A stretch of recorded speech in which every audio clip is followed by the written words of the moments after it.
Oh, yeah. Ladies and gentlemen, boys and girls, outsiders of all ages, you have arrived on a very special night. It is the turducken episode of The Outsiders for Thanksgiving week. We're going to take the Thursday show and stuff it inside the Wednesday show, cook that for about 20 minutes. And we're going to take both of those. We're going to stuff it inside a Monday show. Might even get a little extra length or plumpness on the show.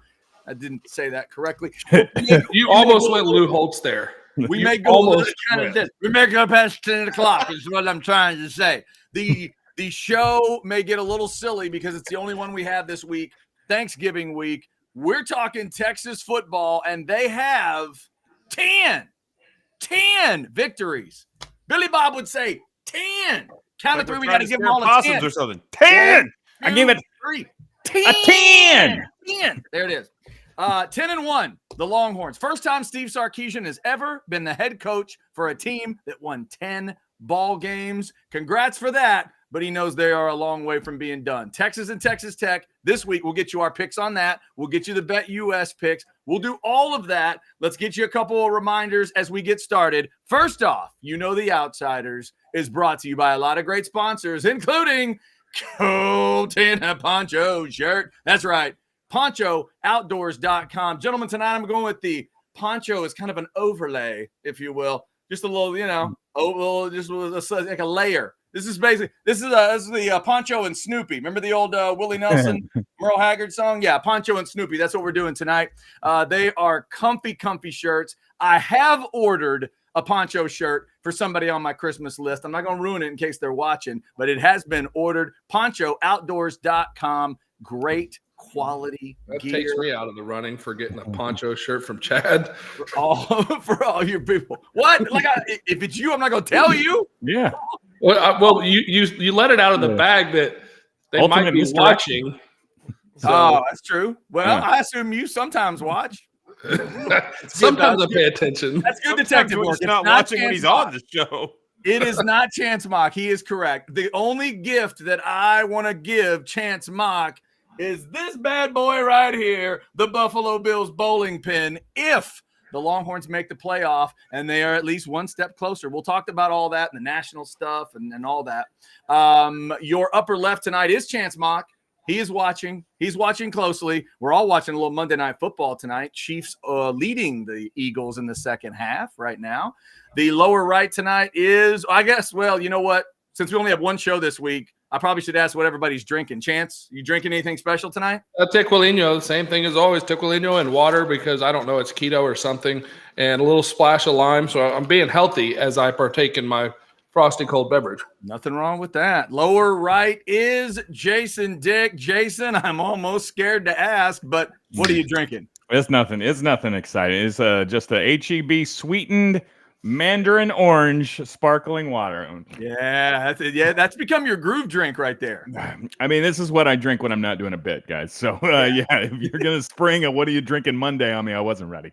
His non-bit drink is still the sweetened sparkling water. I love it. The lower left is the Country Gorilla. It's Bo Edge. He's pumped about a 10-win Texas team. Bo, what are you drinking tonight? Well, in honor of someone on this screen named Jason having a birthday this weekend, we picked out Diet Black Cherry Hill Country Fair soda. So the brown water will have a little cherry. Look at the color of that beverage. That is. You're mixing that with brown water? It is. That looks naturally and artificially flavored. The dual threat. I love it. Damn, isn't that how the coyote blew that big boulder off the side of the mountain when he was trying to get the Roadrunner? Didn't he mix the black cherry soda and the brown water? Never gone down this path before, so hold on. Yeah, look out. Jesus. Bo might pick Texas to win 2-0 at the end of this thing. Who knows? Look at his face. How was that? Knock it off. I'm sure it's delicious. It was really good, actually. One of my favorite things in life is when whiskey drinkers drink like other things, and it's the other things that freak them out. When the rest of us would be freaked out by the whiskey, they're freaked out by the other stuff. I love it. By the way, in terms of the drinking tonight, I do have, of course, the Texas Rangers championship vessel tonight. We've got the orange Deep Eddy vodka tonight, some sparkling water, a touch of vanilla. They call that a skinny vanilla screwdriver, gentlemen. That's what we're doing tonight. Actually, sounds Lovely. delicious. Oh, it's lovely. It is lovely. Manila screwdrivers. Welcome to the show, Mr. Sean Clinch from Stories Inside the Man Cave, who's What? chatting in. So Sean Clinch decided to pay us a visit. He Is doesn't that right? appreciate My black cherry brown water, but he's a lightweight. The clincher is here. Yes, he is. He's one of my wife's SFA brothers. He's a lumberjack like my wife. I have tailgated. I've tailgated in Nacogdoches wearing purple with Sean Clinch, and that's a good time. I would recommend that in every way. We hit a little doubleheader basketball game right after that. That was some good tailgating, boys. It's good stuff. Because if you're headed out to Nacogdoches, you might as well tailgate. That is point.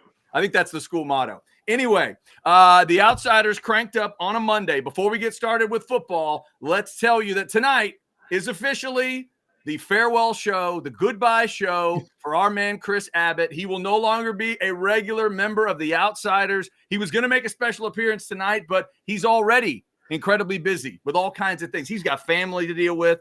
He's got the kids of America to coach. He's got jobs. He's got, things and family and stuff. So, Chris, we wish you all the best, sir. You are the inspiration. You are the reason for LWAS. We will never forget you for that. We will always have it. People, this is the time. I mean, we are legitimately worth a shit this year. Man, and you know what? This note sits by my desk all day during work. Just so I can tell myself to go each day and be legitimately worth a shit. Motivational speaker. Chris and you know what, gentlemen? The moment he said it is one thing, but we're sitting here tonight and Texas is 10-1. I think we can all agree that Texas has at least hit that bar. Yeah, right? They are legitimately worth a shit. I mean, come on. By any objective measure of it, they're there. Yes. And beyond that, not even the football thing, there's a weird culture shift that's happening right now in college football. And it's very odd. And I have to give a lot of credit to Del Conte and the media staff and everybody in the SID department. Texas is becoming a really damn cool place to go play. They're becoming one of those cool universities again, because for a long time, it was not. It was almost like some of these big kids would be like, yeah, I'm going to Texas, but they didn't want to walk around with their chest out. Whereas now it's becoming like coming to Texas is becoming a cool deal. It's got the same vibe as that. Nowhere near the football team. So I'm not making a comparison on the field. I'm just saying social media wise, it's almost got that same vibe of that 19 LSU team where it was, constantly the videos and the dancing and the having fun as a team. And it was cool. It was the in thing to do. And again, not comparing on the football field because they are one of the greatest of all time, that 19 team. But I mean, just the feel around the university, which I think is legitimately worth the shit. Yeah, well, Chance, you know how important it is. It was important in y'all's day for it to feel cool. That's how you build big-time recruiting classes. Nowadays, it might be 10 times that important because of transfer portal, NIL, social media. Everything's about kind of the feel of everything. And you're right. That's the cool word. That's what I've said about my Aggies. They got to get the cool back. They've got to if they've ever been successful, there's an element of cool to it. They got to find that. You got to make it cool to come to these places. Texas, I agree with you. There's a feel of that right now. Sark had a great presser today. He feels like he nailed a press conference today. I'd be proud as hell if I'm a Texas fan that's my head coach today. And now let's see if that team can go get 11 wins. Gentlemen, in terms of the game against Iowa State, they go get another road win. By the way, 7 in a row, 7 true road games in a row. Last time they did that is when Garrett Gilbert went crazy against Nebraska. That's how long that's been. 2010, last time they won 7 true roadies in a row. Jason, I'll start with you. What stood out to you about 26-16 Saturday night? Well, obviously incredible defensive performance from beginning to end. They were all about it. Maybe an exception of a tight end pop pass there at the end. But yeah, the defense was challenged by Jared, a nobody offensive lineman, and they showed up ready to play and kicked ass all night. I would say I was hoping for a little more points. Certainly a 6-3 first half on what I had declared style point Saturday. Wasn't very stylish. Yeah. It's not very stylish. They were getting used to the dark. Yeah. It was dark. And Iowa State wore black helmets. That makes it darker. I mean, both come on. teams. I think the pop pass I mentioned, the touchdown to Gutterhelm. There's a couple Xavier Worthy plays where I'm like, maybe they are in the dark. Can they not see that guy? You should cover him. There's like not anybody within 15 yards of the guy. And so, yeah, I'm going to say I was a little underwhelmed with the offensive output. CJ Baxter was great running the ball. Like, I don't want to say we didn't miss a beat with Jonathan Brooks being out, but that was great. And so, yeah, a good win from Texas. Good win. Bo, what'd you think? I thought it was exactly the performance Sark wanted it to be. I'm not saying Jason's right. It wasn't what he was looking for. It really wasn't what I was looking for. It was very measured and controlled. Almost like once he realized that they were going to be one-dimensional on offense the whole night. Once it became readily apparent to the world that they were never going to be able to run the football, I think Sark then opened it up. He didn't want to open it up before that because he was scared. And then the fear went away. I don't know if it's a one game or basically one half aberration where Sark kind of got out of his get out of his own way mentality, which he can do, or if this just was the way it worked out. But I really think this could be a sign for the future because in the second half, with the exception of their freakish touchdown on a fourth down, and it was a hell of a play call. Sorry, that was a hell of a freaking play call on that pop pass that they hit for the touchdown too. Mm-hmm. And other than that, we eviscerated them in the second half. And it was almost like he was telling the world, we don't have to score 50 points to show you we're that much better than another team. Like there was no point in that game where you thought they were going to lose. Kansas State a couple weeks ago, I had feelings. That there was no doubt in my mind that Texas was winning that football game. Yeah, Chance, for that little sequence, I really thought Travis Kelce and George Kittle were calling that game when we had the gunner helm on one side, little pop pass. Right. It was tight end day in Ames, Iowa. What did you think of 26-16? By the end, they did get it done. Couple of, there's obviously some points kind of left out there on some plays, but I think Bo's right. By the end of it, a no doubt about it win and kind of close the door like the Bama game, keeping the ball away from Iowa State. Well, they did. And to Jason's point, I think that the good thing for me watching CJ Baxter was he got stronger as the game went on. You could tell he was getting more comfortable. He was getting more patient, and his runs got much stronger as the game went on, which is a great sign of things to come. Number one, that shows us his ability to adapt in the middle of a game. Number two, it shows he's getting calmer. And number three, which is I think great, is it gives your offensive coordinator confidence with a running back like that, because now he knows we stick to the running game and it's going to get better as we go. And it's easier for a coordinator not to want to jump off and get into the passing. The other was my guy, Jay Witt. I told you he was my favorite player from the week before. I wanted to see him involved more. He was. Wait, I can't. How do I do it? Bo had that as well, but yeah, good call. Good job, I stole Bo. it from Chance, even though I said it first. This guy? Yeah, that's right. This guy? No, that guy? That was my call. Yeah. Yeah, Bo, go drink your black cherry. But no, I thought he had a great game, and I think it's nice to see that he's getting more involved because he truly has been a role player that for whatever reason the offense hadn't worked much around him, but he gives 100% on every play. He's blocking downfield. He's doing what they've asked him to do. So to see him get a little bit more involved was hopefully a good sign of things to come, because the more he's involved, it's going to open those other guys up. Yeah, and props to Sark, who capped off an excellently called game. 4th and 1, you can seal the contest, and you just fire off right at them and run a running back right at their ass. We didn't snap it to Savion Red and say, oh, maybe he's going to throw it. Maybe he's going to go this way. Maybe he's going to go over here. Maybe just the 4th and 1 line up and run their ass over. I agree, Jason. I agree with that badass play. The old man in me wanted a field goal there because I thought 29-16 would have been fine. But, yeah, if you're going to do it, be definitive with it. We've said it all year long. It's like the decision is one thing. What you do with that decision is something completely different. That was a badass, here we come, screw you, Iowa State kind of call. And that's what they needed. So that definitely made a statement. The question, of course, is what is the statement that the Longhorns are making on that national level? We'll get into that. We'll talk about the Big 12 championship game ramifications. Fairly simple for Texas. The easiest version is real simple for Texas. We'll get into all of that. Bo, let's tell them about the roof before we get any further, because people are going to be hanging out for Thanksgiving in houses that I'm assuming have roofs, but they may not all be good roofs.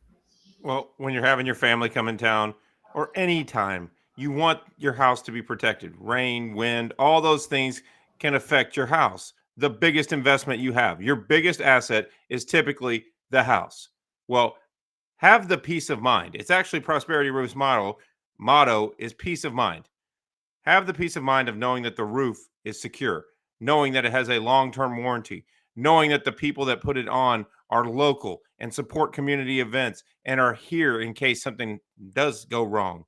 Shingle, tile, standing seam metal roofs, Prosperity Roofs can do it all. And if you mention the Outsiders, you get $1,000 off a full roof replacement in 2023. It's Prosperity Roofing. Scan the QR code right there. You will not be disappointed. You will have peace of mind if you choose Prosperity Roofing. Chad, I love it when occasionally your Aggie just shows and you say, hey, it's Thanksgiving. We're going somewhere. Pretty sure they have a roof. Not positive, but I'm pretty sure. It is kind of, you never know. Because, Jason, don't insult people if they say we're going to have Thanksgiving in the barn. You know what I mean? And sometimes it's open air. You just never know. You never know. Carports, sun porches. I've spent a lot of time on sun porches now. Of course. Don't threaten me with a good time on a sun porch. All right. So hope everybody has a good, safe Thanksgiving, no matter where you're going to be hanging out and whether or not there's a roof over your head at the time. I hope everybody has a good, safe Thanksgiving. Texas gets the win. They get win number 10. Around them in the country, just more chalk. Everybody winning. Not everybody winning big necessarily, but everybody definitely winning. The easiest way to talk Big 12, let's stay with the simple positive route. Texas wins, they're in. Beat Texas Tech, you're in, and you're the 1 seed at Jerry World. And then the next team to watch would be Oklahoma State. If they win, they're in, and it'd be Texas and Oklahoma State. That's the matchup I'd love to see, gentlemen. I'd love to see a little Sark Gundy press conference at Jerry's spaceship. I mean, come on. Let's get after it. Sark in whatever suit he's going to wear, the mullet showing up. That's a good matchup. They didn't play during the regular season. Then if that didn't happen, if for some reason Oklahoma State slips against BYU, an OU win would be a Texas OU rematch. If that didn't happen, and who's OU playing? TCU. If TCU got Oklahoma, then the last one would be K-State, and if they won, it would be Texas and K-State with a rematch. So that's the best basic way to talk about the Big 12. We won't even discuss what happens if Friday doesn't go Texas's way. Nobody wants to talk about that. So I've been thinking about this ever since Texas won the game on Saturday. Not because of the rivalry, not because of style points. I want Oklahoma for one reason and one reason only. So I'm not worried about the horseshit officiating like what we saw in the first half of that Texas game where the team had 0 penalties. That Iowa State had 0 penalties called against it. I'm not saying Texas didn't earn the ones that were called on Texas. I'm saying teams don't go clean against that defensive front for a half. Right. Here's how I know the refs are going to play it fair. If it's Texas versus OU in the Big 12 final, your mark doesn't give a flying bleep who wins the damn game. And more likely than not, at least Texas has an outside chance of getting in the playoff and making him an extra $6-8 million bucks. So if anything, Texas might get the benefit of the doubt on the calls if we're playing Oklahoma. Just saying. That's a decent argument, Bo. I didn't like the argument once I rewatched the game. The argument of Texas fans saying that they got that the holding call was bad and that the block in the back was bad. They should have gotten those 2 touchdowns. I thought those were 2 good calls, but that is a great point. We've seen recently Oklahoma State win a whole game against Texas without a penalty, and Iowa State going that long without it. I agree with you on that. I'm calling shenanigans on the block in the back on the return. It is, Chance. You'd want that if it was the other way around. But it didn't affect the play. That's where I have a problem. He had already run past the play. The foul is not called affecting the play. It's called blocking the back. He had a hand on a number. That's a player control foul. And the player, Chance, you know more than anybody on this show or even watching this show. On special teams, you are taught point blank, if the guy you're running to a spot to make your block, and if the guy overruns it, you let him go. You do not chase the block, and you sure as hell do not chase the block into a guy running away from you. You know that. That was ticky-tack for me. It was ticky-tack. I'm sticking with it. Keaton Crawford saw exactly what he was doing. This wasn't accidental. He didn't get blocked into it. He didn't spin and accidentally hit him in the back. He chased the guy 15 yards down the field and engaged on his back. Now, did he hit him hard? Did it affect the play? No, but you have to have the intelligence not to make that mistake in that situation. He put his hand on a digit that they put on a guy's jersey in front of a Big 12 official. Hey, you get what you get in that situation. Not to throw it out there, but if he wants to go watch Khalil Shakir's 81-yard touchdown, Dalton Kincaid had a textbook block he can learn from. Yeah, that's good. That's probably good. That's fine. Because just had to throw my Bills in there. We know. Bills beat one of the worst teams in the league, and now Chance is beating his chest about. We're back. We're back. Hey, who was that backup quarterback the Jets benched Zach Wilson for? Tim Boyle. K. Rogers. Tim Boyle. Hey, y'all lay off me and Chance, Bills and Cowboys fans. When we beat the New York teams, it makes us feel really good. It's not real, but it makes us feel really good. Let me say something. We put 32 with a brand new coordinator on the third best defense in the NFL, so you can pound it. The Bills are back. Hey, my guy Josh Allen got a haircut. Now he's playing like a quarterback. It's just like Quinn Ewers. He cuts his hair. He gets rid of the mullet. He's on fire. Who do your Bills get next week? Philadelphia. Oof. Yeah, I was going to say. So right after they get their ass kicked by KC, they're coming in with a head of steam for your boy. Good luck. Yeah. Man. Yeah, we're fine. Kansas City's looking good tonight, gentlemen. I'm kind of enjoying this as a Cowboys fan, watching them beat up on the defensive line is insane. Well, liking it. And I want to clarify to the chatters. Oh, 17-14, that's not good. I thought it was 17-7. Come on, Kansas City. I'm not saying that Texas didn't earn every penalty they got in that game. Like, that's where I think I disagree. I thought the black in the back needed to be called. I thought the hold on Kelvin Banks, just from the positioning of it, whether it was or not, it sure as hell going to look like it when you have the guy's arm extended and you're yanking on it. Now, that's just a fact by the positioning of the refs, especially because it's not reviewable. If you get yourself in a position where you're going to be yanking a guy by his arm on the outside, you're going to get it called every time. That's not my problem. My problem is call all the penalties that Texas earns. If we commit 15 penalties, call every single damn one of them on us. Fine, that's our fault for not doing our jobs. But there is no there is not a team in college football that will go an entire half without one penalty. I'm sorry, not when they're playing against a team that they are smaller than, slower than, and significantly overmatched. This isn't Alabama playing Chattanooga where Alabama didn't get a penalty unless it was like roughing because they were too mean to them. No, this is a team that is running uphill against a team bigger, stronger, and faster. And yet somehow in 30 minutes of football, in the dark, by the way, nobody got one penalty. That's a problem. It's hard to see. It's hard to see those penalties. That's the thing, though, and we've actually got a texter that texts in every once in a while that does referee games. They will tell you we can call holding on literally every single play. Every play. So the anomaly that it doesn't happen not even once in an entire half, that's where, again, I'm with Bo on. My problem is not throwing penalties on Texas. They're going to. That's just the problem that I have is the blatant non-calling of anything against the other team. That's where it becomes an issue. There was a play where the MVP of this Texas team at this point, in my humble opinion, just the way the season has progressed and the fact that he is on the top 10 of the Heisman list that was on I don't know who made it, but it was on Twitter today and it was comical but great for the guy, was Tavondre Sweat. Tavondre Sweat in the third quarter literally was wrapped around by the neck and spun around to where then you could see his jersey number, and that doesn't warrant a hold. But Kelvin Banks getting kind of sideways on an elbow and twisting a guy's arm is going to nullify a touchdown. And I'm sorry, I'm not bitching about the refs. This isn't about the refs. This was a joke I was making about wanting OU, so I knew the game would be called fairly. But let's call it what it is. This is poor officiating at its finest. Both ways. Right. Mm-hmm.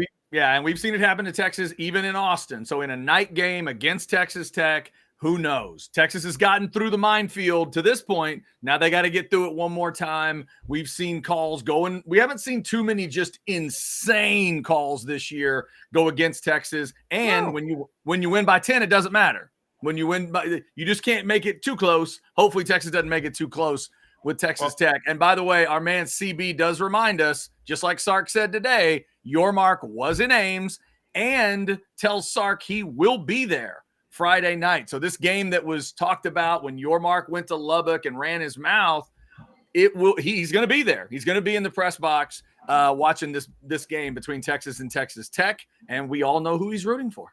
Well, And Kyle made a good point in the chat, which we had. I don't know that we've ever addressed on this shot. I mean, we've talked about it on shows, but Sark did send the coaching staff does go back and they pull clips and they make notes and they show missed calls and they also dispute calls that have been against you and they send it in to the Big 12's office. What do you think they do with it when they get in the office? I think they take it and they take the file and they push delete. Yeah. Do they stop and be like, "Oh gosh, Yeah. God damn it, we really messed up this time, guys. We'll make it hold up on. to you. We'll make it up to you, Texas." No lie. We have had referees who have come in the following week and we've had them. I mean, because I was on the field and they're like, "Yeah, we saw that one. We really fucked that one up." You know, like they admit it because most of them are cool. If you notice, a lot of the players will talk to the officials throughout the games. Like you have them every single week. You get to know who these guys are. You get to know their personalities, so you can have real conversations. The problem is if you're getting pressure that is whether it's implied or actually stated. I think in this case, it's more implied pressure. You don't have to give anybody the marching orders when they know what the marching orders are supposed to be. That's where the problem is. well, and look, this wasn't meant to be a diatribe on officiating or whatever, but It's an the extended reaction show, bro.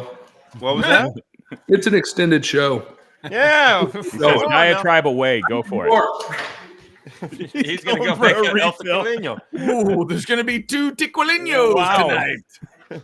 I don't know if I might have to go get a second can of HEB Diet Black Cherry Soda Man, oh, before man. this ends. All right, fellas, can you explain to me why Chris Bennett is asking me this weird question? Chad, how many teams from the state of Texas did A&M beat since 2012? Why is he asking me this question? Oh, Lord, what happened?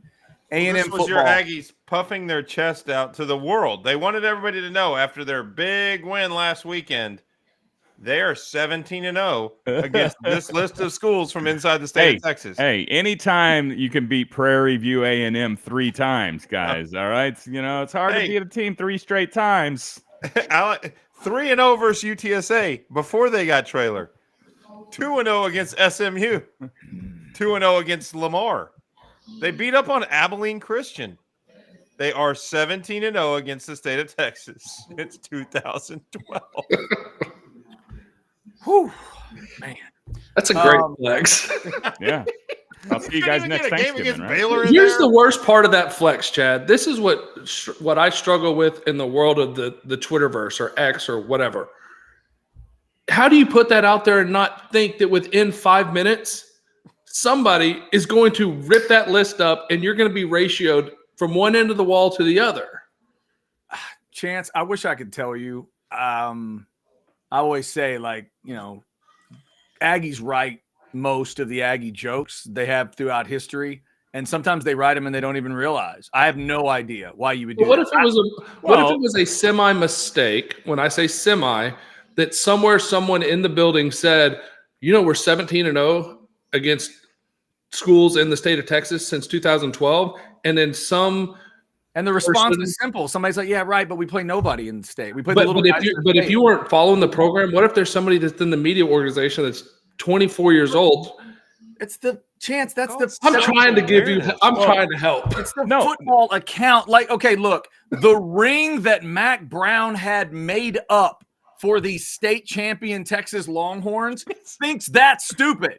At least we beat real. Like, I thought that was stupid. That's one of the biggest jokes we could ever tell because it was so dumb. That was bad. But This is dumber. Whoever This is running absolutely that. dumber. It doesn't take as much work to be this dumb. But at least that involved beating teams with a heartbeat.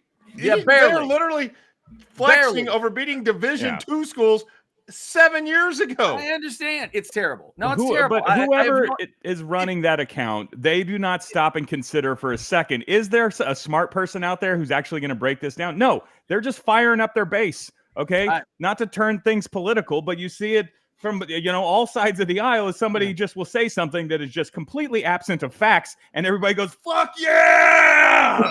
And that's what the Aggies are doing. They're like, "We're 17-0 versus Texas." Yeah. Like they don't care who it was against. It's one of those. It almost has that Jurassic Park feel to it. It's like you didn't stop to wonder. You just cared if it was true. You didn't stop to think about whether or not it mattered if it was true. Like, it doesn't really matter at all. One of our chatters throws in just the simple Aggie delusion strikes again. I don't know if delusion is the right way. I don't know if that's the right word. That's like, I don't even know what's the word for that? It's so obtuse is not the word. I would say lack of self-awareness. Stupid's not quite that's not quite the word. It's like we're all laughing at a joke that nobody else sees because it's Blake chatting us privately. Stupid. It's just this. It's such a lack of awareness of what's going on. It's crazy. You might be going full Aggie here again. You're just like, hey, what's the word for when you say something that's it's not so very smart and nobody agree? No, not stupid. It's not stupid. I'm trying to help y'all make the full joke here. I think you go. The Alex Dunlap. It's cockamamie. That's what it is. It's cockamamie. Cockamamie from Colby. Maybe that's it. I can't explain it, gentlemen. My people do weird things. I can't explain why they put the lies on the wall that time. I can't explain why they counted the spring game as a win that time. I can't explain why they gave Jimbo the plaque that day. I can't explain most of this stuff. And then they all get mad at me, I'm sure. I'm sure there's like post after post on TexAgs. I can't believe Chad didn't support the plaque. I can't believe Chad wasn't into 17-0. I mean, I have no idea. Well, this is Desmond Howard, by the way, with his Aggie rant on Saturday was really funny. And the fact that he threw that little side joke in about I wouldn't take the Aggies in their own spring game after that deal, like that was a subtle little it was kind of funny. It was good, especially if he meant it for that chance. Like if he specifically meant it with that in mind, it was great. If he just meant it on the first level, and then we all not as funny. It was good. No, I was with you. I'm with you. I thought that was a good line too. Okay. So that explains why people are talking about the Aggies in the state of Texas. Good Lord. Okay. All I can say is thank goodness Appalachian State is not inside the state of Texas. All right. James Madison isn't real happy with where they're at either. See, now you share something with James Madison. Appalachian State ruined your hopes and dreams. Appalachian, that's true. Hey, look, the Aggies didn't have anything on the line like they did. Aggies, James Madison, when game day's there. I mean, just keep. Does that make you feel better, Aggies? You just say, hey, you, James Madison, same. You guys feel good now? Yeah, James Madison has every right to be pissed off at what's going on with them. I can't believe the NCAA is doing what they're doing to them and those other two schools just to be stupid. Hey, Bo, did Jalen Daniels play from He's Going for the Corner? Bo, do we want to own this one at this point? I'll own it. Jason Bean played, so there was no reason for Daniels to go. But what did I said the third-string quarterback for Kansas was not going to play, and Kansas would cover the spread. They did that. They should have won the game outright, but they definitely covered the spread. All right, there you go. Appreciate your chats. If you want to throw us a chat or a super chat, I've told Chad, Chance, and Jason privately what the story was. It's not for public consumption. But Ballard played. Bean started. Bean didn't play. Ballard played. Bean didn't play. Ballard played the whole game. Game. I didn't watch the game. I just don't know what I've been told. There was a lot of brown water going on. Oh my God, that was the most assertive. Like, I was right. As if we just talked about the Aggies, as if nobody in the text line is even looking and going to go, no, Bo, he didn't play. That was excellent Aggie mentality. Don't let the facts get in the way of a good argument, right? Don't let the facts interrupt the point you're making. It covered. That is it. You know what I say? You know what I say about my Aggie brothers and sisters? They love traditions. They don't always love history. Why would I owe you $500? I said Kansas was going to cover. They did. They covered. 10. They covered. That's all I said. Come on. Golly. I wasn't watching that game. I was watching the Longhorn game. It was a little more important at the moment. Yeah, he was watching a little better. I'm sorry I didn't go back and watch a replay of a Kansas game. I looked at the score and saw it was the only damn thing I won all weekend and was like, woohoo! We don't have enough time for you to cover up what you just did, Bo. We don't have enough time for that tonight. Well, Burnsby with a smoke some pale ales. $4.99 super chat, as Dr. Nick says on The Simpsons. Hey, everybody. Hi, everybody. Is it hi, everybody, or hey, everybody for him? We got a Simpsons. Anybody a Simpsons freak? Hey, everybody. Isn't it? Hey, everybody. Hi, everybody. Now I Maybe can't figure it out. I can't hear I don't know. Hi, I could everybody. spend 3 minutes watching Hi. Jason try to do this. Hey, everybody. I don't know, fellas. I can't keep up with it. I've been too busy going 17-0 in the state. You know what I mean? Just way too much focus on that, being the state champs.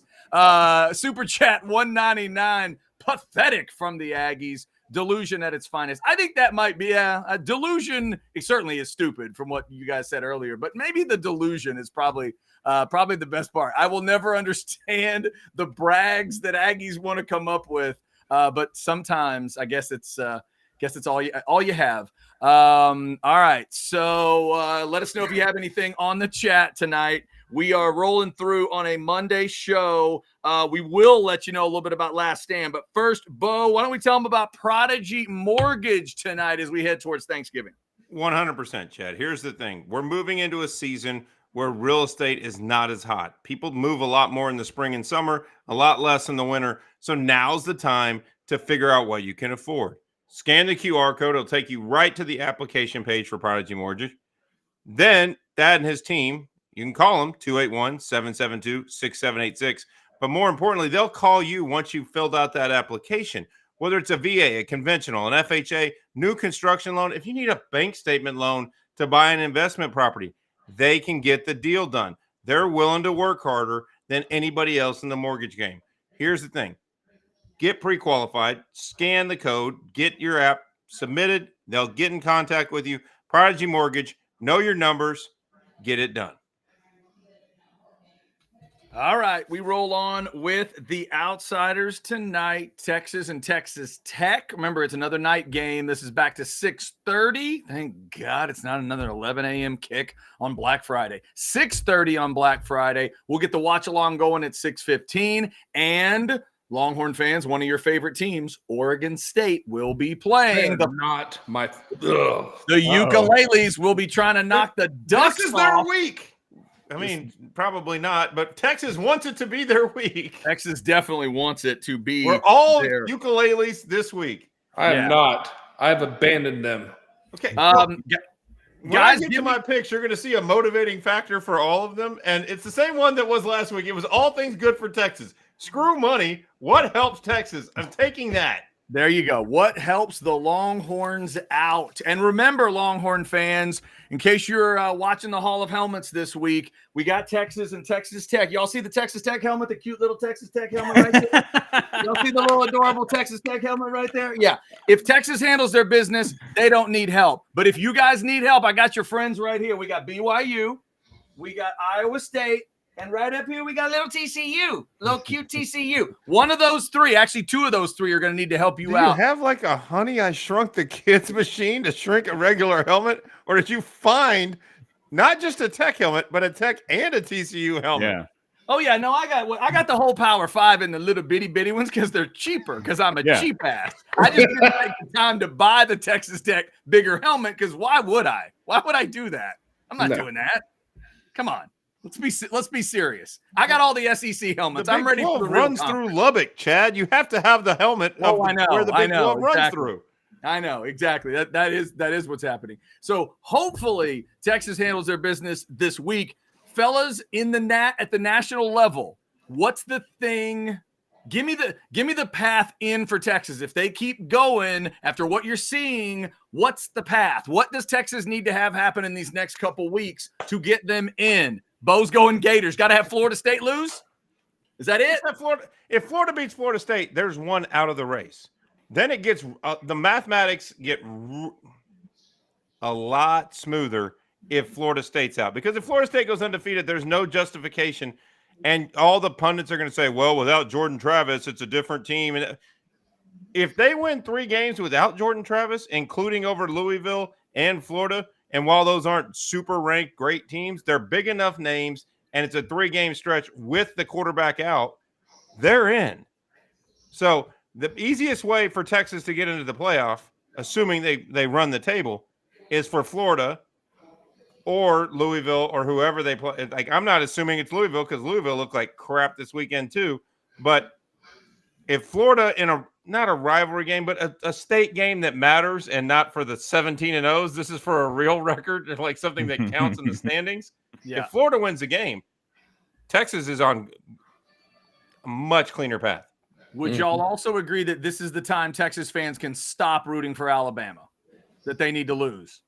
I mean, yeah, I get lose to Georgia. Don't lose to Auburn, but you lose to Georgia. Yeah, I want them to beat Auburn. I want them to beat Auburn 100-0.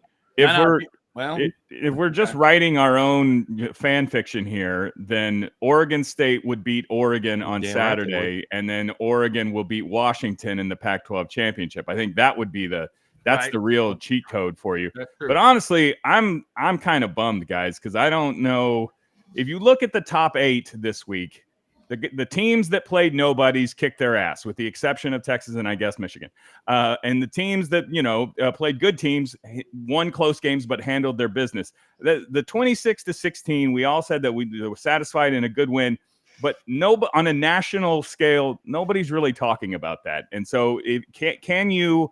The day after Thanksgiving, when there's not a whole lot of games on, can you just absolutely destroy Tech in an embarrassing fashion where people have to stop and take note? Holy shit, look what Texas is doing to Texas Tech. Here's the problem with that, Jason. And I get what you're saying. I want Texas to win 65-0. I would love nothing more than that. Ohio State and Michigan play at 11 o'clock on Saturday. Texas will be done about 11 o'clock at night. Everybody goes to bed, sobers up, and all they're going to care about is Ohio State, Michigan. They could give a damn about what happened, no matter what the score was. Like, our conference, based on, honestly, it's not just one game, but Oklahoma State getting beat by 40 by Central Florida took everybody's eyes off the Big 12. There is no more conversation about the conference. It died. That was the moment that they put the injection in that killed the Big 12. Sure, but that the Oklahoma State messing up versus Central Florida is not the reason why the rap on Texas, the word on Texas on a national scale is kind of like, are they trying to lose? Are they trying to lose one of these games after what happened versus K-State and what happened versus TCU? I think that you need something. You need a real statement win, or else, I mean, you're not going to get in ahead of a one-loss Oregon, all right? And I'm not sure that Alabama, they still have the trump card on them. I'm not sure that if Georgia loses the SEC championship, that Georgia wouldn't be a one-loss team ahead of them. And the same for the Michigan-Ohio State loser. Like, we might be the 5th best one-loss team. Well, here's what I'm saying. If Texas beats Texas Tech 69-0 and then follows it up by beating Oklahoma State 169-0, guess what? Triple nice. If all those teams, if they win 169-0, they're in. Maybe 169-0. Bo, that's exactly what Oregon's doing right now. The style does matter. The pageant matters here. The horse is out of the barn now. There is no style points when everybody's got a preconceived notion about who we are, and beating a 5. If they beat Tech 63-0, you really think that means the same as if they beat them 21-10? I think it doesn't matter what they beat them by, because people have already decided in their heads that Oregon is ahead of us. So short of Oregon laying a turd on the field against Washington, like Oregon, like turd. What I'm saying is Oregon needs awesome turd. Oregon is ahead of us now, and there is no going back, because Oregon is playing top 20 Oregon State. We're playing Tech at home. We don't get credit for that. So if Oregon barely wins over top 20 Oregon State, who Washington and Oregon State was right down to the wire, Oregon State has competed in every game they've lost. Oregon State has competed. Bottom line is Oregon will get more credit for beating Oregon State by 3 than Texas beating Texas Tech by 45. Nobody will give a damn. Okay. What we need is Ohio State to beat Michigan. So, because if Michigan loses a game, they will fall way below us. Everybody's looking for a reason to get them out of the party. They hate Michigan for the sign steal and all that. So you want Ohio State to win, and you want Florida to win. And if that happens, the rest is done. Like, then it's fine. Like, then the upsets aren't going to hurt you. Those are the easiest path for Texas to get to the playoff is for Florida to beat Florida State and Ohio State to beat Michigan. And then all we got to do is win. Doesn't matter by style points. Doesn't matter by any points. We're in if we get to 12-1 against that criteria. All right, there you go. Bo says Florida State loses and Florida State loses, Michigan loses. That's all you need. That's it. Well, we have to win. And Texas has to handle their business, obviously. Yeah, Handle your business. That's Here's just like a because- 16 parlay that'll surely hit. Would be Here's the only thing that I would argue with Jason about on this, because I do agree what the national media is, but you've also got a national media that for a long time wanted to keep Texas down during our era when we were winning. And then it switched, and they've been so bad that you have a national media that's thirsty for Texas to do good. They are. And Texas putting up 10, and this weekend will be 11 wins with a chance to go 12-1. I mean, that's an appetizing thing for TV markets, and it's an appetizing thing for big networks too. Yeah, I do think. I mean, we know out of the 5 undefeated, one loses because of Michigan, Ohio State, and I mean, Bo's ultimately right. We all know it. You just need one. You need some Washington or Florida State. You need one of those two teams to slip and give you that opportunity to find one of those other slots. The problem with Washington is Oregon stays ahead of us in that scenario where Washington, Washington would have to lose to Washington State. If that happens, great. That helps out. But the reality is the most Texas thing ever to happen to Texas would be Texas handles her business and Florida does beat Florida State. And then Michigan beats Ohio State by 1 point on the last play of the game. And Michigan goes to number 1, Georgia number 2, Ohio State 3, Oregon 4, or Washington 4, whoever holds the Pac-12 spot. And we're still sitting at the 5 hole. That's why I'm saying you have to root against Michigan because Ohio State has a legitimate case. I don't agree with the case, but they do have a win over Notre Dame. They do have a tougher schedule than Michigan, who's played a bag of air. When your best win is Penn State and there isn't a second best win, that's a problem. Ohio State has other victories that look better. If Ohio State loses a close one to Michigan, they could stay up. If Michigan loses a close one to Ohio State, they're out. They fall all the way behind Alabama to 7. Yeah. And Bo, I think you're right too about with both Michigan and Florida State, especially Michigan. Their schedule's horrible. Florida State's schedule's not horrible. Obviously, beating LSU was a big deal, although LSU's dropped a couple games. But overall, when you consider that ACC schedule they've played, not as strong. And if they lost a game, Texas would be able to, I think. If Florida State lost a game, they're out. If Washington loses a game, they're out. Their pedigree isn't strong enough. Oregon has the one loss, and they're in. Ohio State could lose one and still be in.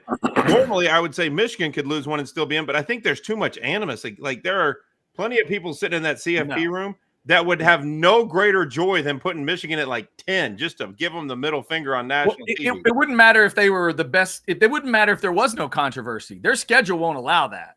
Michigan I'm just saying with the controversy, there are plenty of the athletic directors and former coaches in that CFP room that are absolutely just dying to move Michigan down.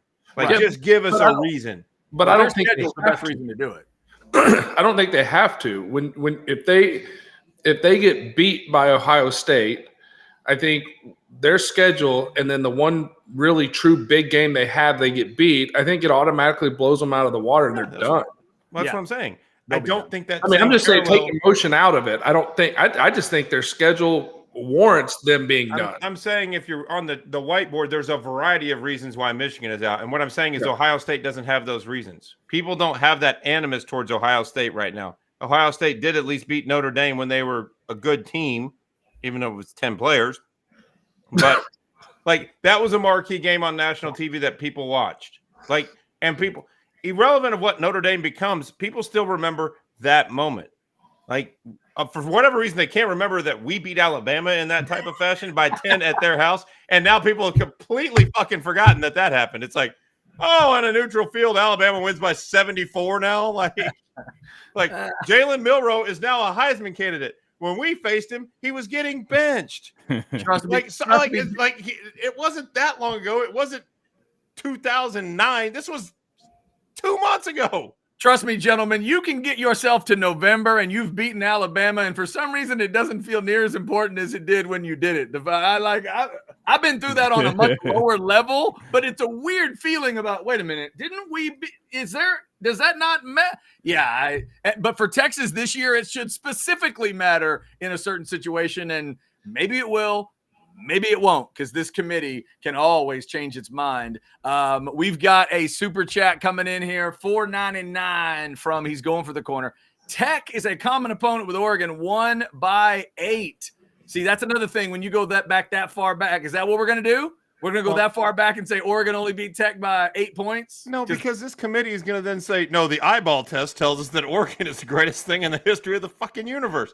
Right. Like, well, you can't. I mean, you're really going to play like football math with Texas Tech? Well, no, and then they'll be like, well, Texas Tech, maybe I'm mistaken, but I think Tyler Slow was still the quarterback at the moment when they played against Oregon. I might be mistaken. I didn't pay that much attention to that game. Chuck? Are you telling a joke there that you're saying he's slow, so you call him slow? Have you ever seen that guy try to run a football? He looks like me running the 40 back when I was at the Horn. It is like a dude stuck in glue. Tyler Ukulele. Go ahead. No, DJ Ukulele can run. Tyler Slow cannot. Okay. But did you see that kid's already put in for his transfer again? Did he really? Yeah. He hadn't even finished the season. He's like, I'm out. Wow, is Brew McCoy going to help him pack? Like, how does that work? what is going on? These transfer. We need to do a documentary on like these transfer guys. No, and it's have Casey Joshua Thompson. Dobbs. Casey Thompson is at Florida Atlantic telling everybody how to write the paperwork to go to your 6th school in 4 years. Yeah. Yeah, and have Joshua Dobbs narrate. That is crazy. So, all right. So real quick before we get off of this, because you want to talk about Oregon, and does anybody else find it weird? And maybe it is a judge of the competition. Maybe it's not. But Bo Nix is in every conversation about the Heisman. And it took him leaving the SEC to be able to do what he's doing. Is that not somewhat odd and say something about the defenses in the two conferences? It could. Now, Chance, on behalf of anybody out there that cares about Bama or maybe Georgia, I would say he had to leave Auburn, not necessarily leave the SEC. Yeah, I think the I get weight. your point. They had a great special on ESPN about him on game day this week, and when you realize the weight of the world that was on his 18-year-old shoulders at that school, and everything he'd put into it with his dad being an Auburn legend, and he's getting booed his sophomore year to the point, basically, Chance, you would know the parallel. He was Chris Sims. He was getting the Chris Sims treatment, but worse. And on a team without Roy Williams and B.J. Johnson and Sloan Thomas, with guys that weren't that good at wide receiver, and he was struggling. He had to go somewhere else to succeed because the weight, he couldn't succeed in that environment. Yeah. Did you guys see this week the SEC short about Auburn and the anti-anxiety drug? No. Go find it. It's brilliant. The SEC Shorts crew that does this stuff every week. No, they're hilarious. It is one of the best they've ever done. But one point they bring up is the juxtaposition of watching your team lose to New Mexico State at home by 21 while your former quarterback threw 6 touchdowns in a first half and is thrashing people. And like you said, Chance, is in every Heisman discussion. Is he going to win it? I don't know, but he'll be in New York for sure. And if you're an Auburn fan, you watch that with enough groundwater to make Bo Edge pass out. Like, how do you deal with that if you're an Auburn fan? That's a lot.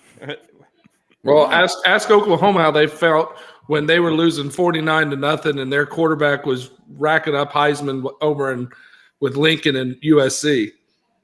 Yeah, that's fair. That's fair. I guess you could ask me how I felt when Kyler Murray was right.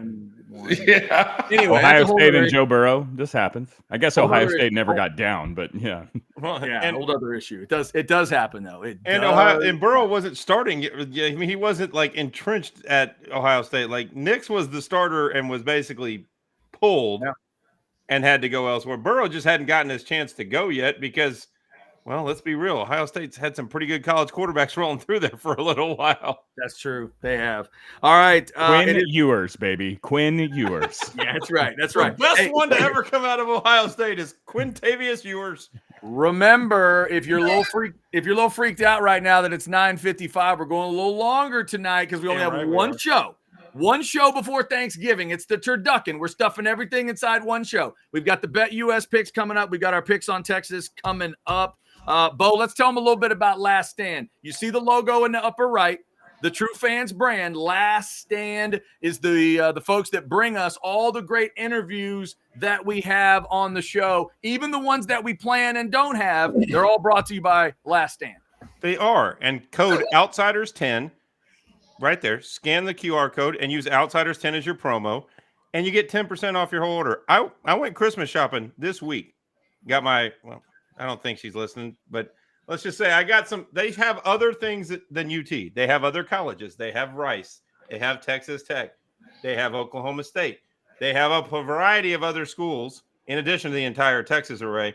If you got sports fans in your life that follow college sports, specifically in the Texas area, Last Stand hats is for you. They have the same quality stuff. I promise. Use the code Outsiders10. You'll save the money. Great Christmas presents. I got my kid a backpack there last year. He's still wearing it around school. Loves the damn thing. Last Stand hats, the True Fans brand. Good stuff. Shout out to the Last Stand hats, folks. Thanks to all of our great sponsors around here. Thanks to everybody for supporting Orange Bloods Live as well. We're up to 130 folks in the Specs chat, even though there's a crazy good Monday night football game going on. We appreciate you, Chiefs, Eagles. A lot of you are going to watch this on Tuesday or Wednesday or Thursday as you're into your Thanksgiving week. We appreciate you no matter when you are enjoying it, and thank you for scanning those QR codes. All right, we talked about some of the national stuff. You guys want to get to the picks? You guys ready for a little pick segment? How about 125% sign up bonus? It is the Bet US pick segment. We pick 3 games each every week. So far, Bo Edge and Chance Mock are doing pretty damn well in this thing. Bo still in the lead. Jason Dick. I have the exact same record as Chance And it's Mock. his birthday. That means Dick nothing. Man's birthday, and he's tied. Jason Dick has worked his way into a tie for the silver medal. Yeah. Happy birthday, sir. If you take out all of the Iowa overs and unders that I have missed, I'm fucking killing it. All right, that should be. I want a refund for all of those. That was bullshit.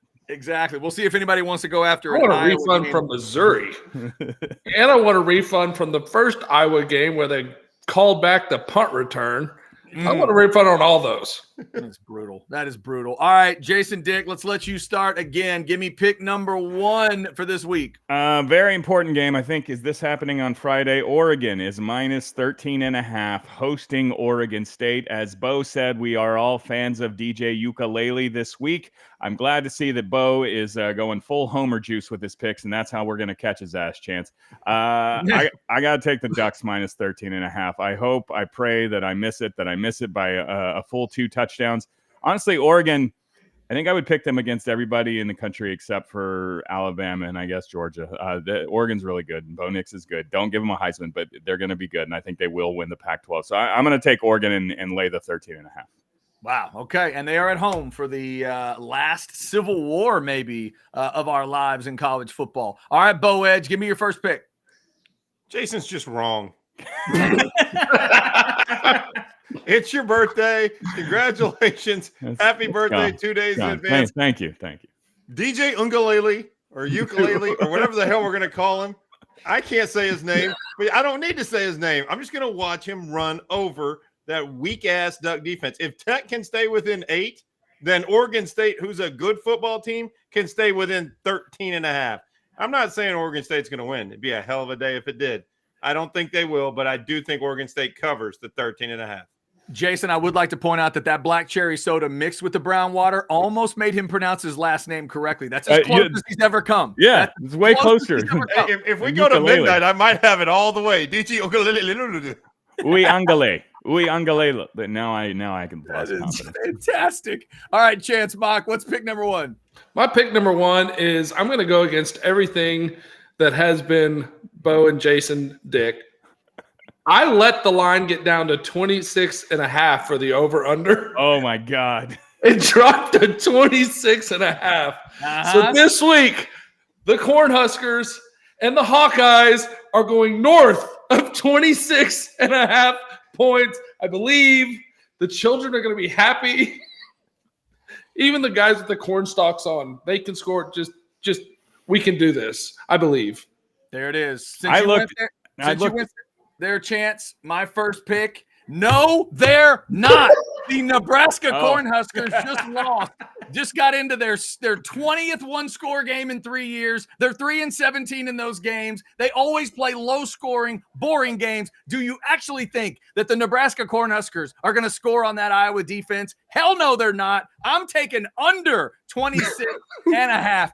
I'm not going to watch a second of it again, and I'm just going to sit back and watch the under roll in. Give me the under, boys. I mean, it's so bad that we're cheering for this game every freaking week. They're joking about it now on game day. Like, they rarely talk about totals on game day, and they're talking about it for minutes on end. It is horrible, but I just can't help it. I'm just gonna keep doing it. I don't know why. Jason? I think I like your side, Chad, but I looked at it a long time, and the last 5 Iowa games, total points, 28, 22, 17, 22, 21, and that's the both teams combined total. Yes, that's exactly. not what Iowa scored. That's the both teams combined total. That's why I'm playing the numbers. Early October, they got 34, a combined 34 versus Purdue, a real barn burner.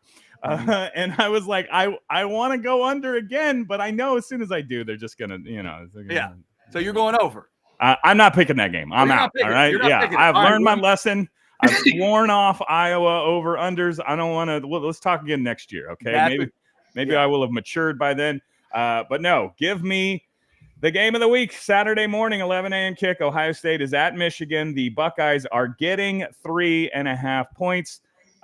I feel like all year long we've talked as if Michigan is just definitely better than Ohio State. But I don't know if you guys have seen the news. They don't have a head coach.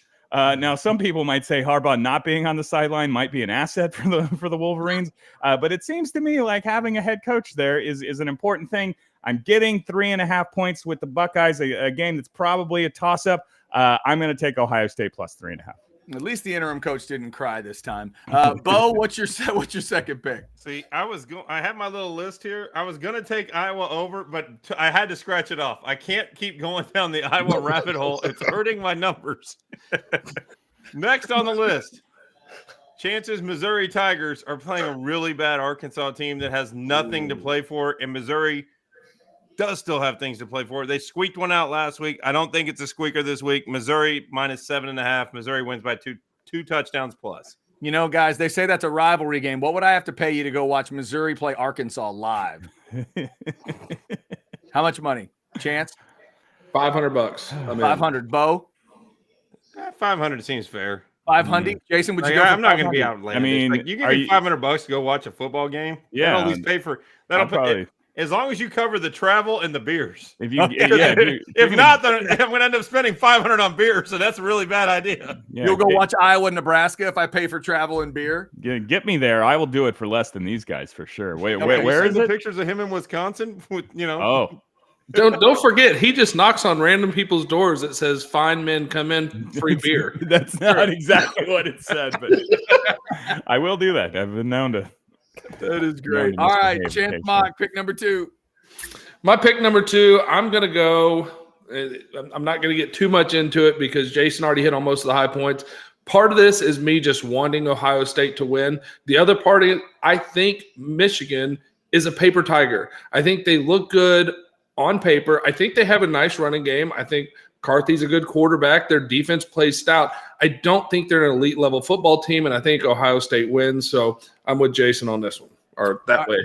That way, that way. All right, my second pick, gentlemen, for my last 2 picks, I am going to put some faith in my Southeastern Conference brothers, even if they are road favorites. I'm not scared in a rival game. I'm going to take Ole Miss to beat Mississippi State. I say they'll carry that number. I know a game gets crazy. I know sometimes that game gets turned on whether a guy pretends to pee on the field or not. I understand these things. But I saw Ole Miss up close, not up close and personal, but I watched the game where my Aggies probably could have or should have, but they didn't beat them. Ole Miss was definitely better, and I think they're going to be way better than Ole Miss. I mean, way better than Mississippi State. That Mississippi State team is not good at all. So I'll take the Rebels on the road laying 11. Jason, pick number 3. Yeah, let's talk some SEC football because the LSU Tigers are hosting your Texas A&M Aggies, Chad. Yeah, I know. The Aggies, I know, fancy this their rivalry game. I'm still not sure if LSU knows that, but LSU is We've favored. been trying to tell them for a while. LSU is favored by 10.5 in this game, which I don't necessarily love that number. You got the 10 as a key number. You're getting a hook there. Plus the little backdoor score, all of that thing, all those things could mess you up. But I just realized a theme that I have going here. Texas A&M doesn't have a head coach. Perhaps that is something that you would like to bring with you to your rivalry games. There it is a head coach. Plus Brian Kelly, LSU, they've made it abundantly clear. Hey, we're going to go get Jaden Daniels, a Heisman. So they're going to run the score up, right? It doesn't matter if they're up in the fourth quarter. They're just going to keep running the score up. So give me LSU minus 10.5. I am afraid that one could get silly. If there was a way I could give you this sign through the screen, I would. Oh, no. Get out of here. Jason pick. Yeah, by the way, I would hate it if I was going to the tailgate, but I need to thank the SEC for that 11 a.m. kick in Baton Rouge. Thank you so much. It's the only chance the Aggies have of making that a ball game is the 11 o'clock kick. Thank you, SEC. No, I cannot tell you. I almost died one night in the Red Stick, and I was wearing purple and gold, FYI. On one game when they played A&M, and my best buddy, Vincent Sinisi, he went with me. At 10:30, he is knocking on my door in the hotel. He's like, come on, we got to go. I'm like, bro, it's 10:30 in the morning. He's like, well, we got to get down to the Halliburton tent. Oh, good. For a 6 o'clock start at night, let me tell you something. I fell asleep on a blackjack table that night. Let's just leave it at that. That is fantastic. Fantastic. All right, Bo Edge, what's your last pick? There is no reason for this pick other than this is what I want to happen. I do think the Jordan Travis injury is going to affect FSU a lot. I won't say paper tiger, as Chance alluded to about Michigan. Florida State looked really good early, but they've been kind of treading water lately. And without their leader in a game that matters, in a game where all Florida cares about now is ruining Florida State's season. And in a game like that where everybody's from the same state, give me the points. I'll take Florida plus 6.5. If they don't upset Florida State, I don't think this is a game that Florida State runs away with. I just don't see it. That does feel like a battle now. I think you're right. Chance, third pick? My third pick, I alluded to the Red Stick earlier, and Jason kind of hit on. Look, Jaden Daniels is doing some phenomenal things this year. He is my, right now, far and away Heisman front runner. I think he needs to put a stamp on it. I think this is going to be a tough defense, but he does some pretty special stuff. The LSU defense is awful. They really, really are. But I don't think that Max Johnson and that offense can do much against them. So I think that 10.5 is easy. I take LSU, and Jaden Daniels on his way to a Heisman Trophy. Yeah, and I don't know. I'm assuming it's not Max. I think it's the kid again. I haven't heard that it's going to be Max. I think it may be Henderson again. But I don't know. It is, that's even worse. No, it could be. Yeah, it could be rough. Aggies can't run the ball when they need to right now. Mississippi State is bad, y'all. That was weird how easily A&M beat them 51-10. And it didn't. That's not a good football team. By the way, how bad do you feel if you're the Mississippi State coach and you get beat 51-10 and the guy that beat you gets fired and given $75 million on his way out the door? He also got fired. And then you get fired and get way less than that. Yeah, less than $75 million. He should be like raising his hand like, where's my $75 million? No, you get $75 in a big gulp coupon. Well, that was what was so weird about that, though, Chad, is that next morning, like after that ass whipping that they put on, that next morning when the news broke, I thought it was a joke, to be honest. I'm like, who wins their best win of the season, I mean, score-wise, and gets fired? Right. 51-10. 51-10. Well, now I'm fired. Well, this is the part I don't get. If you didn't the way he was fired would scream that they had somebody in mind. Like it was like, okay, we're going to make this big splash right before National Signing Day. We're going to and maybe that's the plan is next week during conference championships, they announce their big, if it's Mike Elko or Jeff Traylor, that is not going to be like update. We can't watch Alabama, Georgia. We got to talk about this new coaching hire. Now, if it's like Urban Meyer or something, or the latest rumor of the day that Lincoln Riley was kind of looking for a safety boat to get the hell out of USC. Like, If it's something like that, this makes sense. If not, I don't get it. I don't get why you fire him after that win when you knew you were probably going to lose to LSU. Fire him after LSU and blame it on that. Yeah, supposedly the story is they weren't going to let him get to Baton Rouge and get a weird win. Yeah. They didn't want to let it happen. They They weren't going to let it happen because the divorce had to happen. It's sort of like if you know you're going to break up with her, you're not going to the wedding with her. Like you're not. Charlie You're not Strong Kansas game. You're not Where going to everybody assumed he was out, but if he lost to Kansas, he was for sure out. Right. Yeah. You can't go to the wedding and risk something happening where it's just, you have a really good time. Weddings are weird and strange and you get too drunk and then something happens in a bed and you're like, well, damn it. Now I can't dump her. Oh. I think that's what A&M was afraid of with Jimbo. But you're right. When you first heard it, you thought this is going to be a big flash hire. They must really know who they want. But all they really knew was that they were done. They knew they had to break up with him at that point.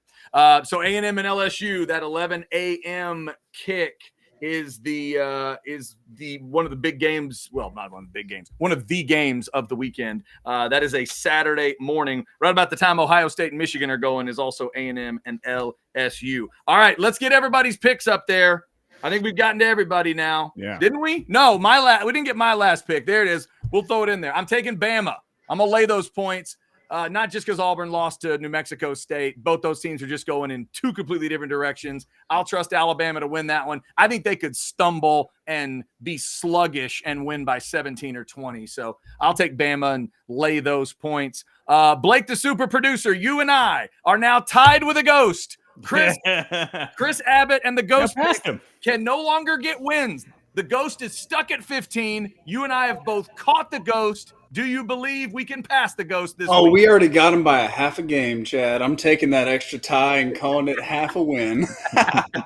We beat that damn ghost. It only took 1 week.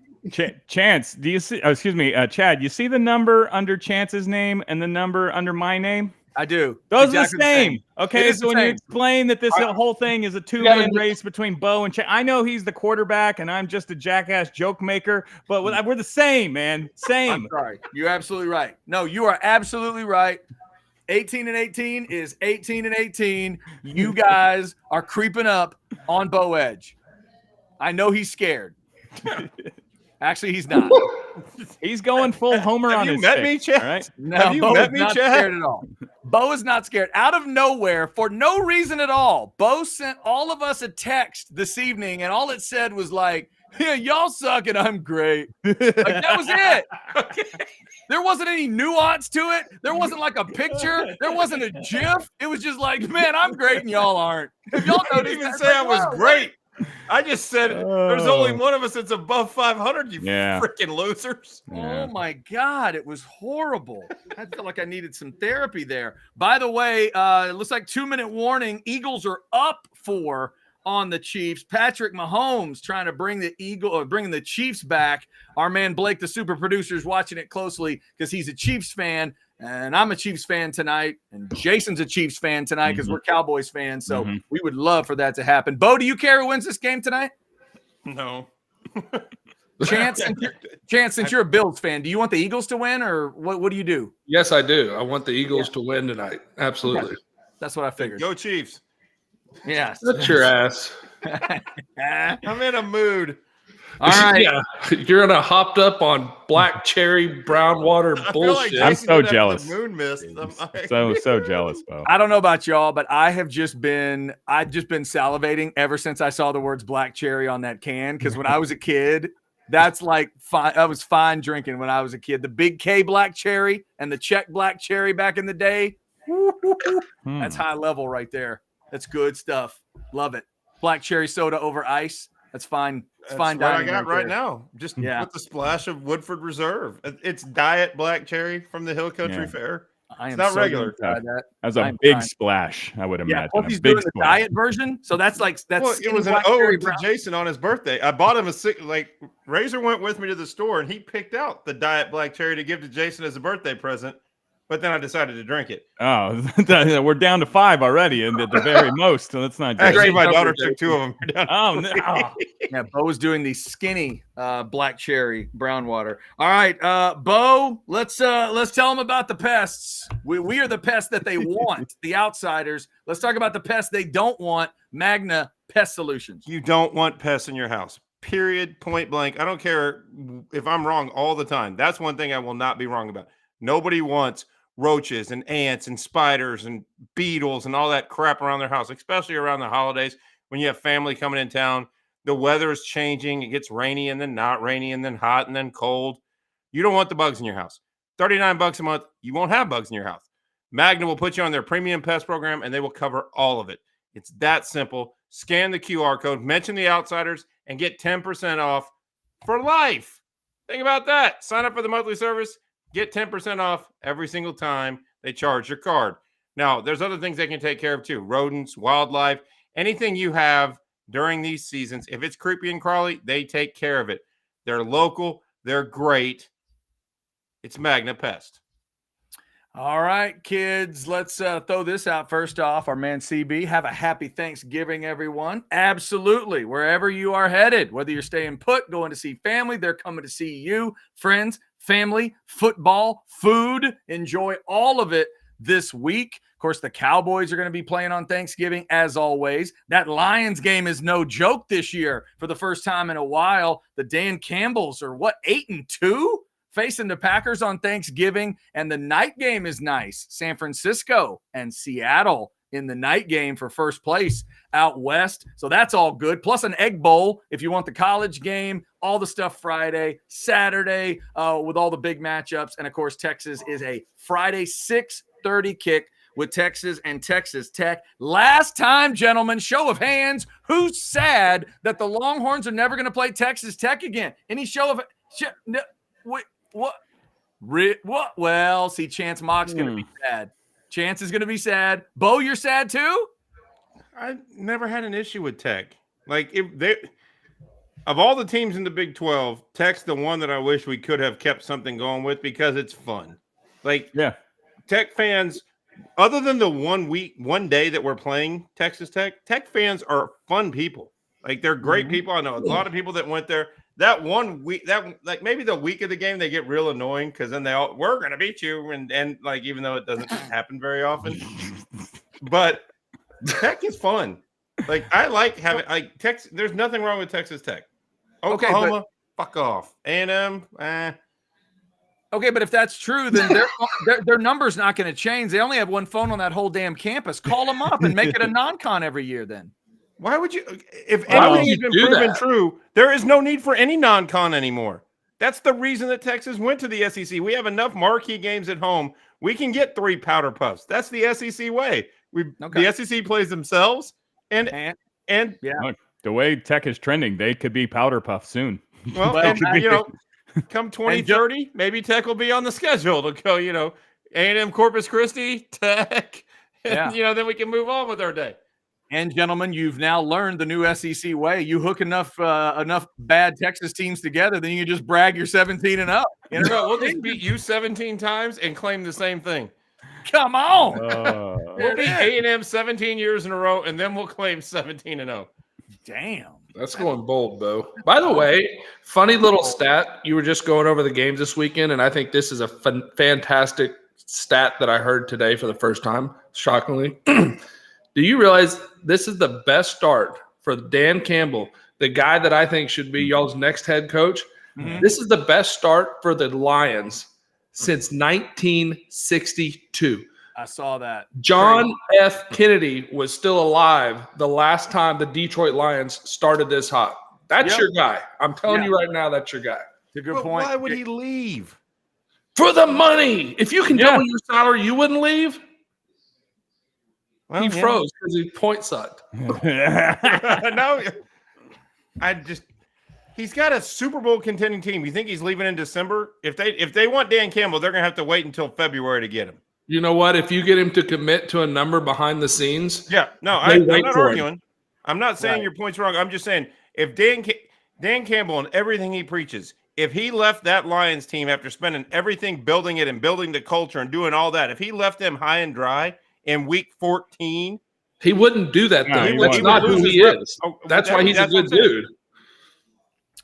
All right, before we do anything else, let's bring in Blake, the super producer. I feel bad that he just had to sit through that while he's Y'all were talking. I was watching. He wasn't even paying attention, probably. But give us the report, Blake. It's a final 21-17 Eagles. What the hell happened tonight? Mahomes hit Valdez-Scantling for the win with about 1:30 to go, and he dropped it. Are you serious? Yeah. Now I saw bomb. It was a perfect pass and went right through Valdez-Scantling's hands. I saw a stat earlier that the Chiefs have more drops than any team in the league this year. Well, they probably doubled whatever their count was before the game.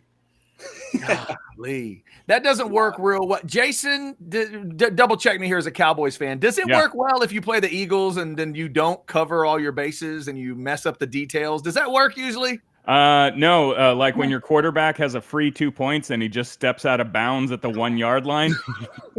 Not forced out, by the way. Dak Prescott not forced out on that play. He's just like, oh, oops, I'm old and can't turn. Man. And so, yeah, I would say you should probably really bad game by Kelce get all the way buttoned well. up on that. Bad game by Travis Kelce, really? Yeah, bad game by Kelce. Had a bad drop and a fumble. 2 red zone turnovers by the Chiefs. So.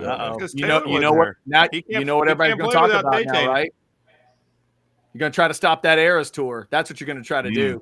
You're going to try to get that Eras tour to take a break and get Taylor back to the mainland. Can we look? Is there an Eras tour event booked the week of the Super Bowl? Because if there is, then the Chiefs might not even consider trying to go.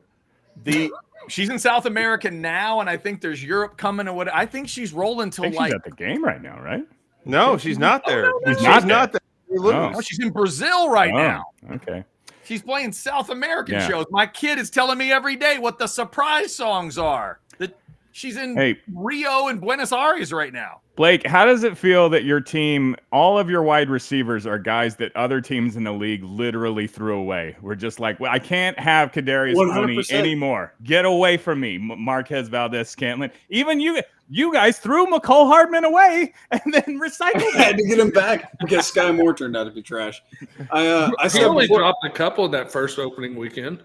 Hey, and then there's the guy named Rashid. Passes that first game. I said before the season, and I'll stand by this, I would have taken the Longhorns wide receiver core over the Chiefs. I said that before the season. That's very good. Xavier Worthy's better than any guy they start with. Yeah. Hell yeah. You know what? Xavier Worthy, Adonai Mitchell, and Jordan Sanders. Whittington could do better than Sky Moore, Marquez Valdez-Scantling, and Kadarius Toney. Yeah. By the way, speaking of Xavier Worthy, just to bring it back to reality a second, don't love a couple of those catches in traffic. A couple of those moments in the game Saturday. He's got to come up with those balls, doesn't he, Chance? I know it's a little tough, and he's got a guy there, but when he's running free, it's one thing. But there's a couple of contested catches he's just not making. I'd like to see him. There's at least 2 in my head right now that I thought he should have had. Well, and I think as he gets going, as he gets stronger, let's be real, he is not a big guy. So making catches, contested catches in the middle of the field are not his forte. That's not what's going to make him money, and that's not what's going to help his next team win. So it doesn't bother me as much just because that's not who he is. I expect A.D. Mitchell to make those catches. I expect Whittington to make those catches. I expect Sanders, those big body guys. That was the Roy Williams and the B.J. Johnson. You're talking about a guy that's maybe 165 pounds, maybe. I mean, that's a big ask. I would just not even put him in the situation, to be honest with you. I'd use him in what he's good at. Yeah, that's a fair point, too. Hey, forget all that. Can we do 15 more minutes on the Cowboys? How or why did this turn into an NFL show? Tuck the NFL. Let's spin it back. Let's make our Texas predictions. All right, Texas and Texas Tech, one last time. Bo, I'm going to let you start since you've been rocking Blackberry and Brownwater. What is the Blackberry and Brownwater prediction for this one? For the record, it is Hill Country Fair Black Cherry Soda. There is no berries in it. Well, we'll just leave it at that. Natural and artificial. My bad. Black Cherry Brown. Black Cherry is a lot different than Blackberry. I'm just saying. True.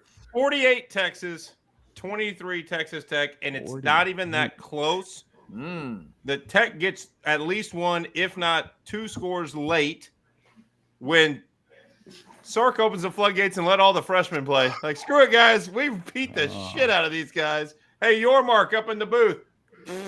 Hey, Joey McGuire. Hey, everybody in the Big 12, we outie. 48-23 Texas. 48-23. That sounds definitive. Chance Mock, give me a final score. This one's close to your heart both ways. Texas and Texas Tech. What's the last half look like? And I just wanted to shoot Bo the giant or whatever it was he was doing, because that was literally the number I had written on my sheet. So Nice. I'm revising. I'm going to revise down in favor of Texas's defense. I'm going to say 48-16. I'm going to take one touchdown off the board because Bo just decided he wanted to take my number. We hadn't even talked about it. I called this jackass today on the way home because I had a lot of work today. Mm-hmm. And my normal job. Right there, 48-23. It's been there. there. I just updated it. So I called this dude on the way home, and I'm like, hey, can I get an update? What's going on? I said, I saw clips of Sark's press conference. What are people saying? He goes, haven't even looked at it. I go, did you see Sark's comments? He goes, haven't even looked at it. All right, bye. And just hangs up on me. I'm like, it was like a conversation with a fourth grader. All right, bye. Hey, I like where your heads are at. I like the idea of Texas with 48. That sounds pretty good. Jason, Dick, how about you? You like Texas at 48? I would love that, but I don't know if I can get there. First of all, I'm just inspired and grateful, even if I never get to taste it. But the Bo got the diet black cherry soda Hill Country Fair version, mixed in some brown water and clearly some Homer juice, because he's got Texas scoring 48 in this game. I said this is an important opportunity for Texas to have a notice me performance for the rest of the country. But I don't know that they can get to 48, man. I've got 37-17 for the Longhorns. I will agree. I don't even think it's that close. Maybe 10 fourth quarter points for Texas Tech when it's already over. I just don't know how they're going to get to 48. So I have 37-17 Texas. 37-17. All right, Blake, the super producer. You just watched a Texas Tech quarterback lose that you wanted to win, but Friday you want the Tech quarterback to lose. How bad do you think he's losing? I think Texas covers slightly. I got 38-24 Longhorns. Keep it 38-24 Longhorns. I'll tell you what I'm going to do. I'm going to do an anniversary prediction. Chance Mock, 20 years and a couple days ago. What was that final score against Texas Tech? 45-43-ish. I think it wasn't it 43-40? Maybe 43-40. Wasn't that the final? I got 43 for Texas, but Texas Tech gets nowhere close to 40. I got 43-13 Texas, a 30-point victory to say goodbye to Texas Tech. I tried messing around with close scores and this is good. None of it works. None of it works. If Texas will play a one-score game, I guess they'll play a one-score game. But I like it at home, at night, drone show and thunderstruck and all that. I think Texas is going to send Texas Tech out with a bad taste. So by the way, on our way out the door, did y'all realize that Brett Auburn, 10 of his last 10, including 5 from over 45 yards? Damn. That's good enough to get his name right. Bert Auburn. Bert Auburn. Oh, whatever. Bert Auburn? Brown, all the letters are the same. I think it's pronounced ukulele Auburn. I believe it's He went from I wanted him to cut his sideshow bob hair to after the OU game, he has been consistent. Killer. Okay, fine. All 4 letters I had right. The pronunciation was a little off. I believe his name is Billy Uiungale Auburn is the way you say his name. I believe that's how you say it. We're just going to call him B, okay? B. Auburn. Give me the numbers again because they are good. He's 10 of his last 10, including 4 or 5 from over 45 yards. And that's why I was saying through this run where Sark would not take those obvious field goal opportunities with him. He was hitting big kicks. When he asked him to hit a big kick, he nailed it. He nailed the kick that should have beaten Oklahoma if the defense could have stood up after that. He has been Brant Autobahn. That's fantastic. Well done, Trevor. Well done, Trevor Mock. Oh, my God. Pronunciation's just not my bag, okay? Oh, my God. No, That's got to be like an NCAA 14 custom character, Brant Autobahn, 99 kicking power. Chance, I need a Brant Autobahn as my kicker shirt. Can we get those made? Yeah. Can we get those done? Just, Oh my God. just for the record, Brett Auburn, your money is no good at Pale Males. Okay, the Bow Edge Right. strip club that he operates. You Done. drink for free there forever, Brett. That is done. All right. Only one drink served: black cherry and brown water. All right, before we get out of here, it was an extended version tonight because of the Thanksgiving week. Just one show this week. No show Wednesday. Everybody's going to be traveling to see family. No show Thursday. Obviously, Thanksgiving. Everybody have a great time and enjoy your turkey day. We'll be back next Monday, hopefully talking about an 11-1 Texas team that's headed to Jerry World. Before we get out of here, fellas, let's talk Stuffed Cajun Meat Market. Can folks still can they still grab some good grub if they haven't planned out properly? They can get everything there except for their turduckens. Turduckens are sold out, but you can get the jambalaya. You can get the gumbo if you wanted to like mix it up for the LSU Aggie game. You can get the boudin balls, the boudin dip. You can get pork tenderloin, stuffed pork tenderloin, and any of their varieties of sausage and boudin. It's Stuffed Cajun Meat Market right off 620 in Anderson Mill. Scan the QR code, give them a shout, place your order. You can pick it up on Friday morning or Saturday morning or Sunday morning. It's Stuffed Cajun Meat Market. All right, fellas, before we get out of here, let's talk about details, because if Texas covers their details, they can whip Texas Tech. It's one more time, Colt in a poncho shirt. As we go off to Thanksgiving, ponchooutdoors.com. The details of these shirts, gentlemen, we've talked about. You got the incredible magnetic snaps. Awesome. Hidden pocket. Y'all have seen me pull phones out of that. You've got the little slit for the sunglasses. But, gentlemen, do you know what that is right there? Are you aware of this? Do you know what that is? No. This little white portion right there? Bo, do you know what it is? No. Should get it checked This by is doctor. a built-in cloth to clean your glasses. Are you kidding me? Built-in cloth to clean your glasses. That's Wow. what they're thinking about at Poncho. So you know why Colt's smiling there in the fishing hole? Because he knows if he needs his glasses cleaned, it's right there on his shirt, like he's freaking Batman. PonchoOutdoors.com. Unbelievable. I just learned that today. How about that? And it worked too. I cleaned my glasses with it earlier. It was I fantastic. think put that graphic back up, Blake. If you look at yeah. Colt is looking at somebody off camera and he's just like, "Can you believe how excited Chad is about cleaning his glasses?" This guy, I swear. Oh my God. I hope Colt is enjoying life right now. I still don't know why a team didn't grab him with the NFL, but you can look as good as Colt does, almost at least, in those poncho shirts. They are fantastic. I got to try that hoodie at some point, Bo. I got to get a what is there only one hoodie with poncho? You're wearing it right now, right? Well, they got a bunch of colors, but there's only one model. The one model hoodie. I just go after the hoodie and I'm good. Okay. How often do you wear the hoodie? What's wrong with this guy? That's a very nuanced question, Chance. Yeah, it is. I wear them about 5 days a week. I have 6 of them in a variety of colors. 5 days a week. I think we need to get a quad possum with Bo in the hood. Here we go. Ready? 1, 2, 3. Come on. Oh, no, with double. Here we get a chance. All right, here we go. Ready? 1, 2, 3. There it is. Wow, Chance looked like a wizard who was going to turn us all into stone. What was that? Chance just went. That was scary. All right, quad possum. Sometimes it works.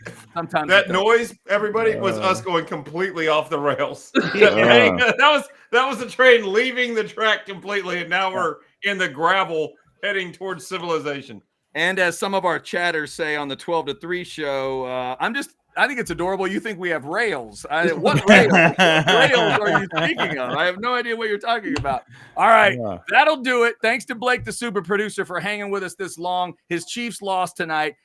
I'm not as heartbroken as he is about it, but I am heartbroken because I'm a Cowboys fan. Thanks to him for all his great work. Thanks to all of you for the Specs chat. Thanks to Specs for being such a great partner of ours here at Orange Bloods Live. Thanks to all of you. Have a great Thanksgiving. Be safe, and we will be back on Monday. And again, a fond farewell to the ghost of Chris Abbott's picks. Chris, we hope you are well and coaching the kids of America. Be good. You're always going to be our inspiration. Blake, you should play it one more time for the folks on the way out. We are the outsiders, and yes, we are legitimately worth a shit. Come on.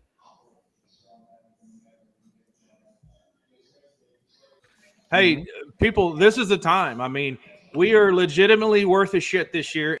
Hey, people, this is the time. I mean, we are Let's just legitimately put it worth a into shit this existence. year. Why not? We're Hey, just going all people, night. this is the time. I mean,